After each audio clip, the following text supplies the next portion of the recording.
en temas judiciales del diario Clarín y el canal de Noticias A24, autora de libros como Fronteras, quién es Lázaro Báez, entre otros. Hola Lucía, te saludamos Miriam Salinas, Guillermo Curó, Nico Luca y quien te habla Alejandro Alfigue. ¿Cómo estás? Buenas noches. Hola Ale, ¿cómo estás? Muy buenas noches para vos y para todo el equipo. Bueno, gracias por atendernos. Y esta semana recién hablábamos de el juicio de los cuadernos de las coimas, un tema que apareció uno de los acusados en cuero, Abal Medina, mientras transportaba su notebook en su casa cuando se transmitía el juicio oral por Zoom. Contanos cómo avanza ese juicio oral y cuáles son las primeras declaraciones que se escucharon en el primer mes, y también qué pasa con este tipo de actitudes, ¿no? Que uno ve como medio rara, de acusados que aparecen en cuero, otro tirado en la cama, otro comiendo un helado. Lo primero que hay que aclarar que esas imágenes no fueron durante la audiencia del juicio. Ujú. Hay una instancia que es la acreditación de todos los acusados que no se transmite por YouTube, que no es de público acceso, sino que es cuando se van acreditando a los 86 imputados y a las partes. Esa imagen de Abal Medina se vio, la vieron solo las partes durante ese momento, que es a partir de las 8 de la mañana, cuando las audiencias empiezan a las 9, y un poco más temprano, cuando las audiencias empiezan 1:30 de la tarde. Realizada esta aclaración, que no es menor, lo que hay que decir es que estamos ante el principal juicio en materia de corrupción de la historia judicial de nuestro país, realizado bajo esta modalidad, que en algún punto puede, para algunos, bajarle el precio a la relevancia de lo que se está juzgando, porque es lo que se va escuchando audiencia tras audiencia. Estas son audiencias de lectura del requerimiento de elevación a juicio, es decir, la maniobra investigada y el rol en esa estructura criminal, así lo define la justicia, que cada uno de los 86 imputados desarrolló, cumplió, Ujú. qué responsabilidad penal se le atribuye a cada uno de ellos. Estamos en esa etapa solo de lectura y de escucha.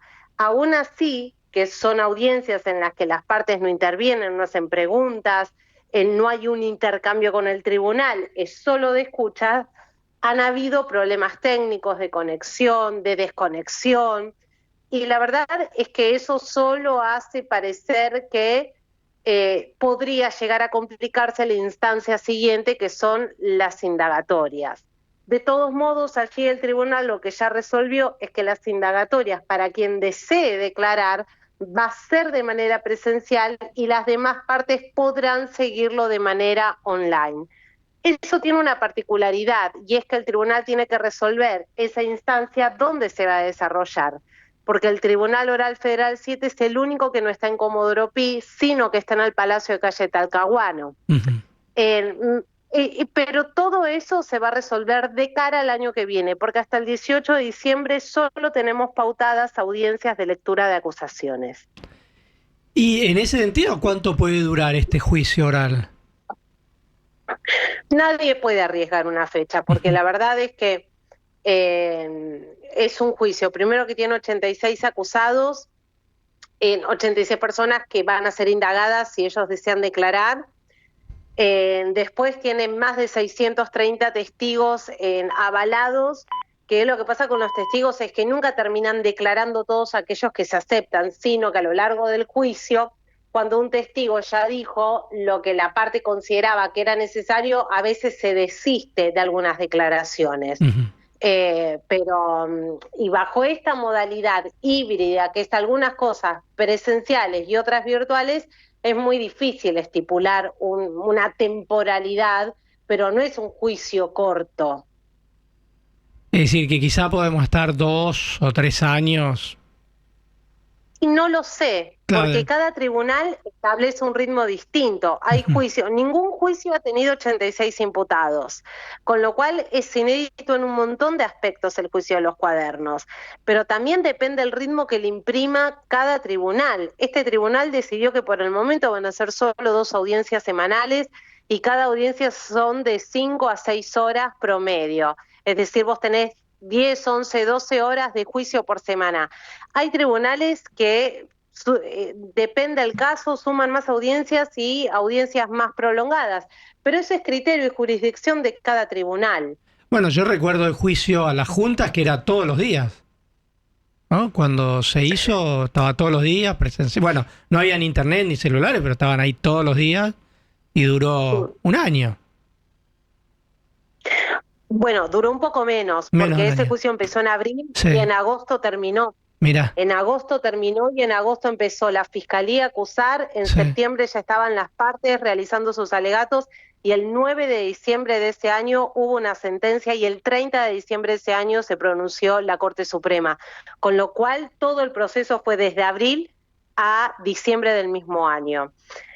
Hay parangón allí y uno podría decir, bueno, si ese juicio, en el peor de los contextos, con los militares aún con cierto poder, siendo juzgados, con amenazas permanentes, 833 testigos, más de 833 700, testigos.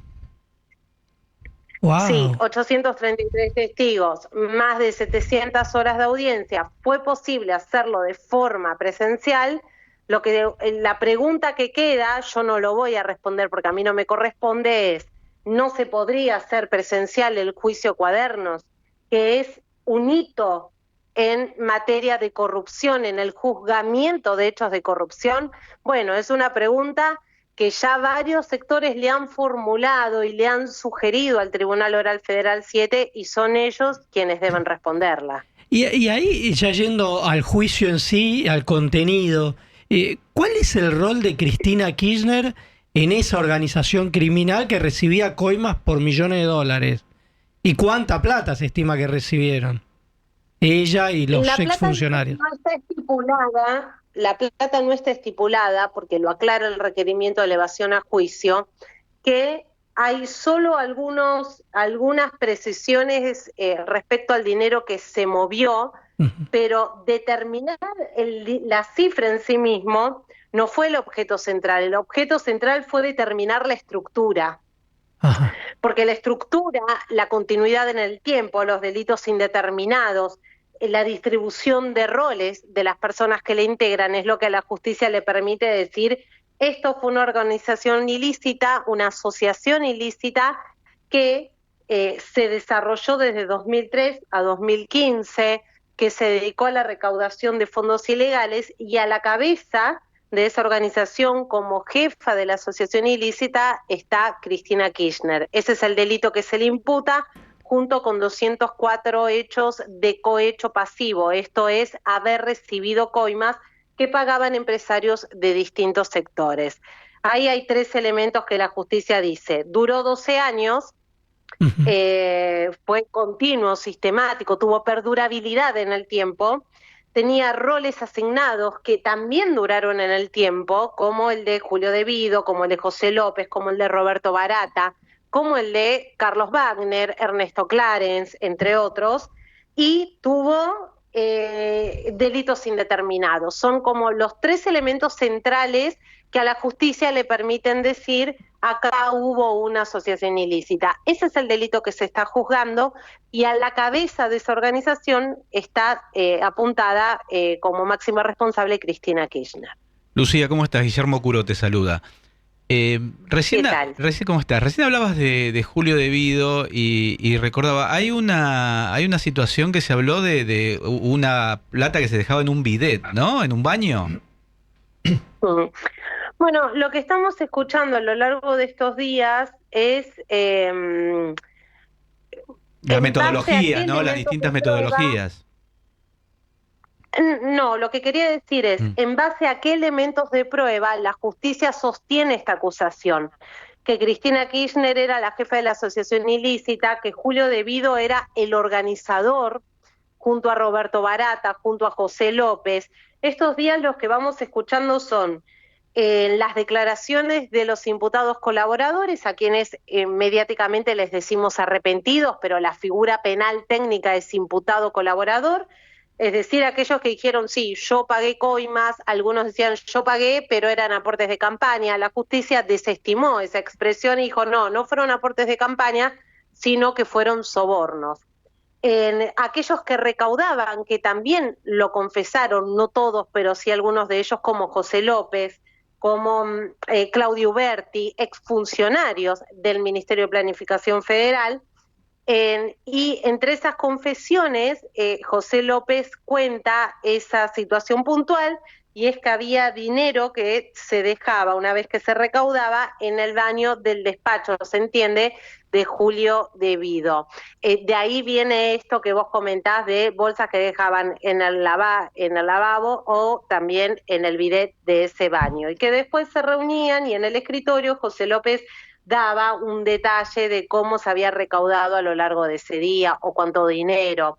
Pero lo que estamos escuchando estos días son lo que a la justicia le permitió determinar que aquello que había escrito José Centeno en esos 8 cuadernos tenía asidero, tenía sustento, horarios, direcciones, entregas de dinero, las personas involucradas. Bueno, todas esas piezas se fueron corroborando con más de 330 medidas de prueba que se impulsaron a lo largo de la instrucción. Lucía, ¿cómo estás? Nicolás Luca te saluda. Hola, Nicolás. Quería preguntarte por cuál es la estrategia que está ejerciendo la defensa de Cristina Kirchner. O sea, por lo pronto ahora deben estar escuchando la acusación y todo eso, pero por cómo se desenvolvió en primera instancia, ¿cuál sería la estrategia? Bueno, como bien decís, en esta etapa no estamos conociendo la estrategia de las defensas porque son instancias solo de escucha de los requerimientos de elevación a juicio.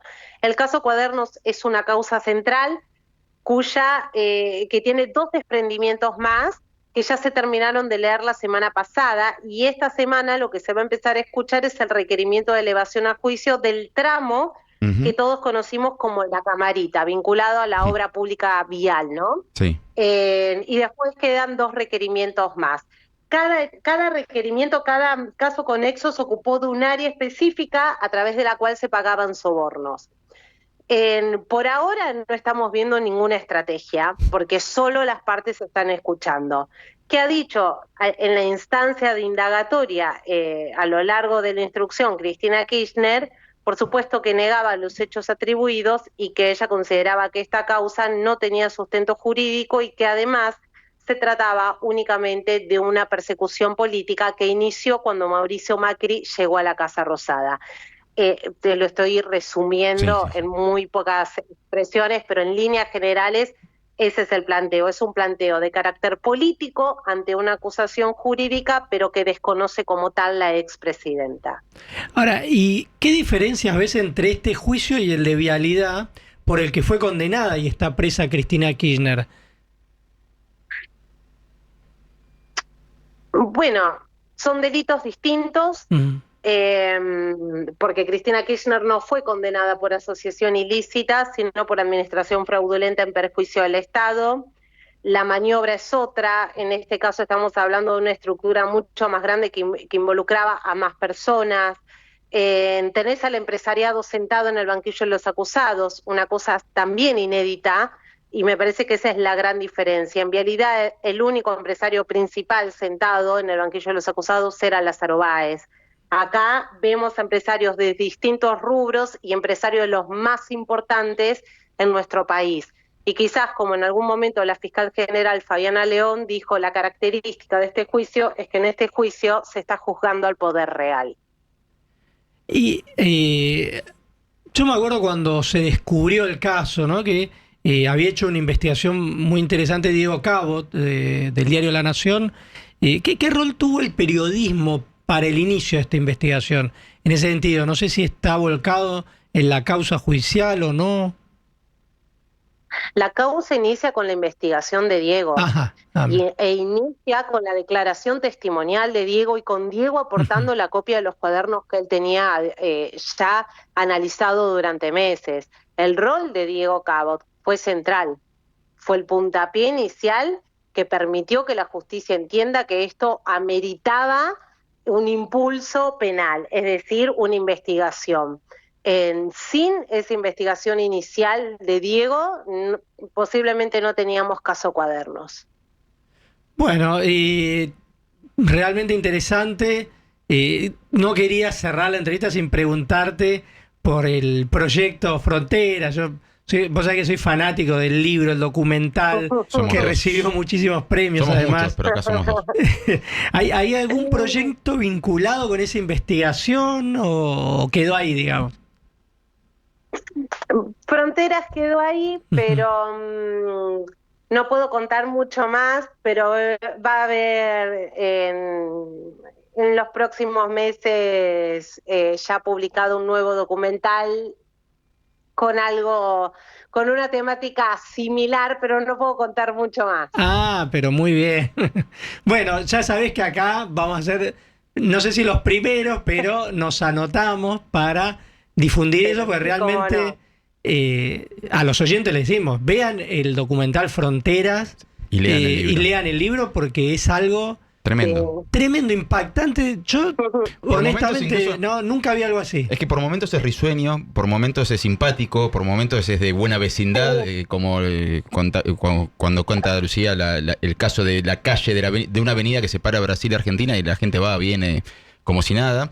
Y por Sí. momentos es un delirio, como que tenés el patio de una casa en otro país. O sea, Sí, las casas que tenés Sí. la puerta en un país y el Fantástico. patio en el otro. es fantástico, fantástico. Sí, sí. Sí, en Salvador Massa, la ciudad más septentrional de la República Argentina. Fronteras ha sido, yo siempre digo que Fronteras ha tomado como vida propia, siempre termina sorprendiéndonos con alguna novedad, y me parece que fue el puntapié inicial para comenzar a indagar en tantas cosas que ocurren en nuestras fronteras, y un poco de eso vendrá el nuevo documental, buscando exponer, porque uno no tiene las respuestas ni la solución a la mano, pero ya el hecho de contar, de exponer, de poner en voz de muchos protagonistas algunas en sus voces, muchas de estas historias ya me parece que es parte de la tarea cumplida. Sí, sí, aparte impresionante ver en el territorio, o sea, que uno veía en las fronteras Ujú. mostrando cómo miles de personas pasaban de un lado al otro sin absolutamente ningún tipo de control. Y también, bueno, la cuestión comunitaria, ¿no? Que, como vos decías, son barrios Sí. que son de dos países distintos, pero es un barrio. Ujú. Así que, bueno. Sí, también porque nosotros tenemos como una interpretación de las fronteras más de enciclopedia, por decirlo de alguna manera. A una niña de puntos. Y la verdad es que cuando uno va recorriendo esas fronteras, la realidad es muy disímil, porque lo que uno percibe es que no es que las cosas ocurren de un lado o del otro de la frontera, sino que transcurren allí, en la frontera en sí misma. Y tratar de comprenderla, tratar de contarla, también fue uno de los más grandes desafíos con Fronteras. Bueno, y estaremos atentos ahora al nuevo proyecto de Lucía Salinas, que hay que decirlo, Frontera fue un hito, así que quedó la vara muy alta en ese sentido. Bueno, Lucía.